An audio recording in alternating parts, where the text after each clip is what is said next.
Alright, before we get into this, I just want to point out as best I can, as a reason for the bad editing, that I tried to avoid editing this as much as possible because I didn't want to make this a video. I realized while I was there that the best thing I could do as a bystander there would be to film and observe, then record what I observed after the fact, so that way I could be a primary source for this. There was someone named Charlie Kirk who was very anti-socialism. He came out with a Smashing Socialism event that created a pro-socialist rally outside of the event, which was being held at the Laurie Student Center Plaza. And then the rest of it kicked off because the pro-socialist event was not legally being held. Also, I was talking during most of what was going on, but I wanted to cut out the audio from all of that and to put in my after-action report, because I was able to talk to people who were around there and try to figure out more or less what happened causing this situation. But if you want that and the audio from my perspective of this, just the straight filming of the thing, it was filmed all the way through from just after when the Nazi people showed up to basically the end of the whole ordeal. So I'll link that as just the first thing you'll see in the description. I just wanted to document this as best I can. After action report, Hasemage. So I was at the Morgan Library over here at CSU when it seemed that there was something going on when I walked out of it. I knew there was some kind of meeting going on, and I knew that there was some kind of lecturer, some conservative or libertarian of some sort. I sort of just figured they were related to them.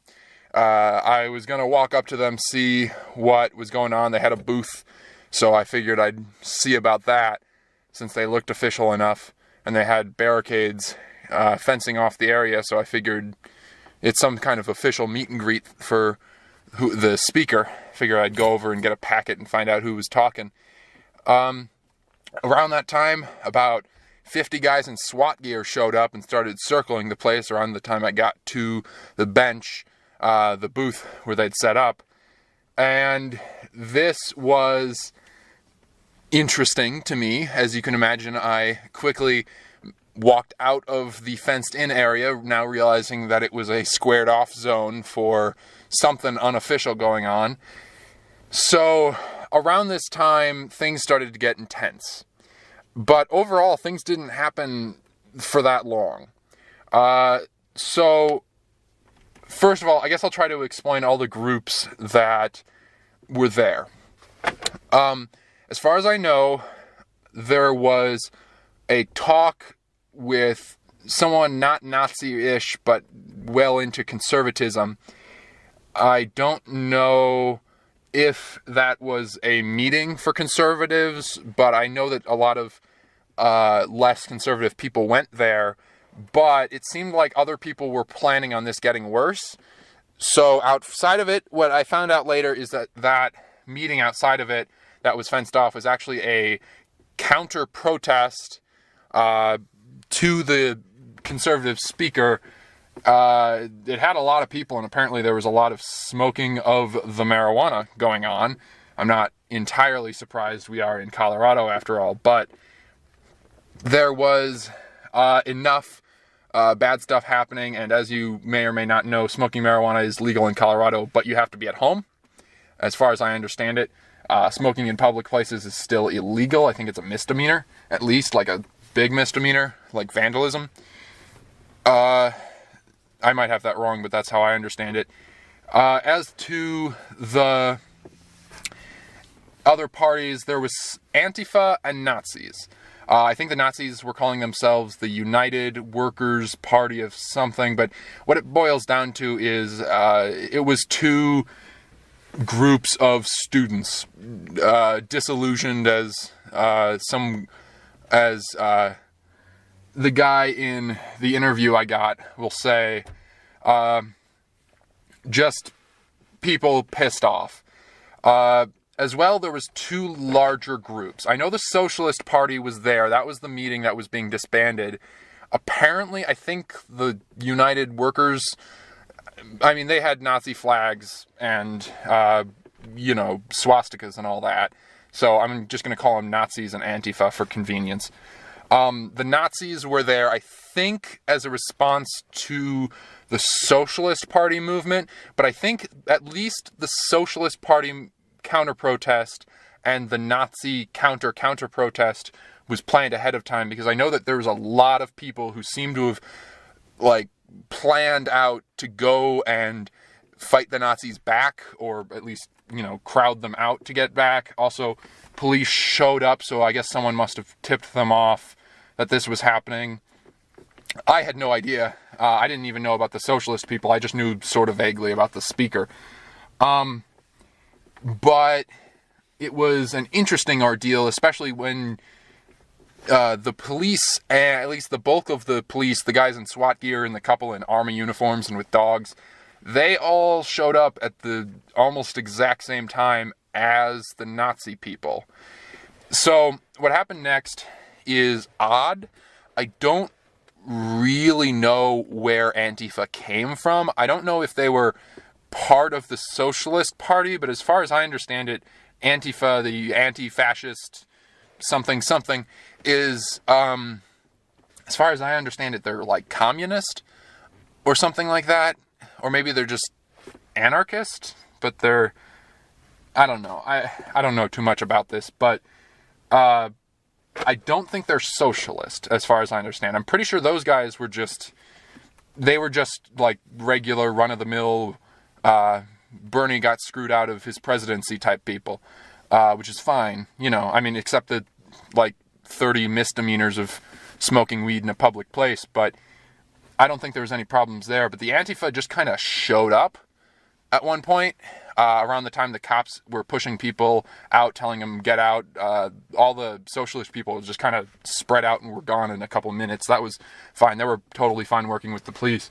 But then, out of nowhere, there was just maybe 30 people with Antifa flags. I know it was Antifa because, actually, you know what? I'm going to say it. I think they were anarchists and communists, because they had that black flag of anarchy, and they had a red flag behind it. I think that's the Antifa symbol, the official symbol, but red flag I'm going to assume is communism, and black flag I know is anarchism. So they just kind of appeared, and then they stayed inside of the police do not, get out of here zone, and just were screaming at each other. They just kind of kept screaming at each other. There was maybe 20 Nazi people and maybe 20 or 30 Antifa people, but as soon as the cops started marching and beating their shields and dogs barking and crazy sirens and all that, most of them peeled off. Only about half of the Nazis stayed, and I'd say about 10 of the Nazis or so, and about maybe 15 Antifa people stayed, although I think they gained and lost members as things went on, because at different points it looked like there was a whole bunch of them, but the problem is they were all wearing black with face masks, like bandanas, and I couldn't really tell them apart. Plus, by this time, there was a lot of people who were filming. It was actually kind of fun for me at this point, because I didn't expect this to happen at all. Just a regular old night at the library when suddenly there's Antifa and Nazis in Fort Collins, Colorado, of all places. But this happened, and the police started marching to get them out, and basically the Antifa and the Nazis just kept screaming at each other. I tried to keep a good distance away from them because I didn't know how violent they were going to get. In the end, it didn't seem that violent. I'm sure there's a whole bunch of black eyes and bleeding noses at the end of tonight, but I only know of 2 or 3 people who were really injured, and that's all, and I can only tell that by the number of ambulances. I only ever saw one guy. Looked like he had a concussion, but he was conscious still. I don't think this got too violent, and considering that CSU has a total of something like 10 tens of thousands of students, something crazy number like that.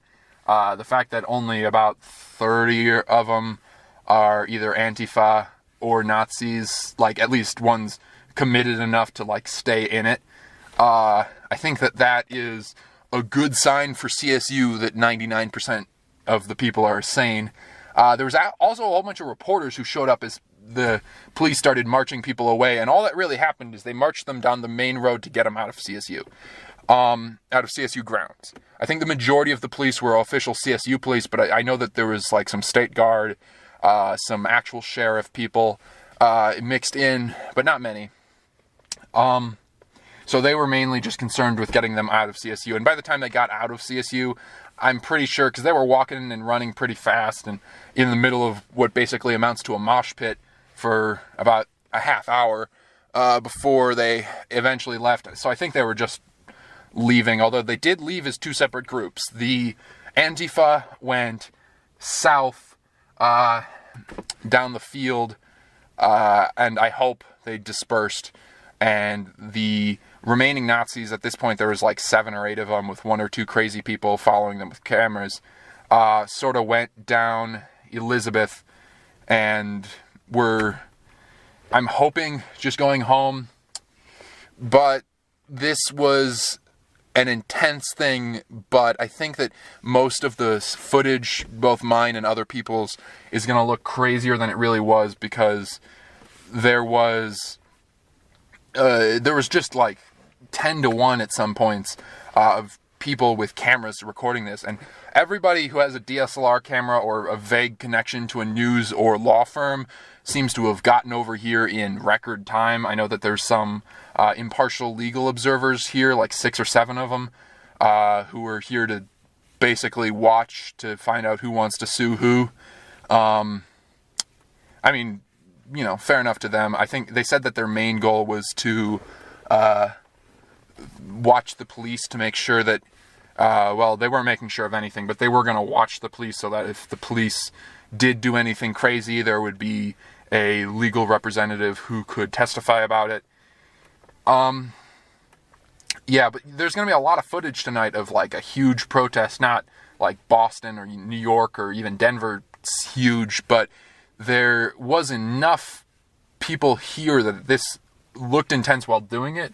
But talking about it after the fact, it wasn't that big. Starting at about 8 o'clock, well, there was a counter-protest that started earlier, but that seemed to be fairly peaceful. The crazy stuff went down at about 9 o'clock, or at about 8 o'clock, sorry, and lasted until about 8:40, 8:50 about. That's when the two groups were out of CSU and were walking away. Okay. So, how did the night start out? Do you know? Yeah, I came over here about like 5:30 or so, came back from dinner, and I was going to attend the event. And I came, and there were about like 300 or so people gathered here. At first, it was just kind of anti-Trump supporters and anti-conservative supporters, and not really much going on. People were smoking joints and blunts and just kind of hanging around by these barricades. And I went inside, heard the speaker, liked what he had to say, and then an officer came at the end of the presentation of the Q&A session, and basically said, "Look, we have a police operation going on outside of the west. Please exit the doors to the east so you can avoid what's going on." Obviously, a lot of us went to the east to go see what's going on, and we were greeted by neo-Nazis being pushed. Well, I don't know. They're more like trolls than anything else.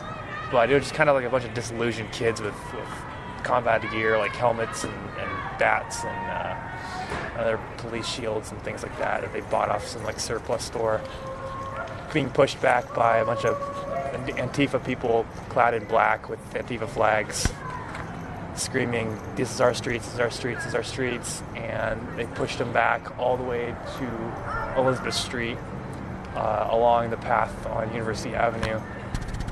And by that time, they completely dispersed, and the cops hung around for about 20 minutes till they were totally gone. But now it's pretty much done with and over, and everybody's backing up and going home. All right. My name is Trey, and I'm a CSU student. All right. So that's all I got. Thanks for the interview, Cool. Trey. Thank you.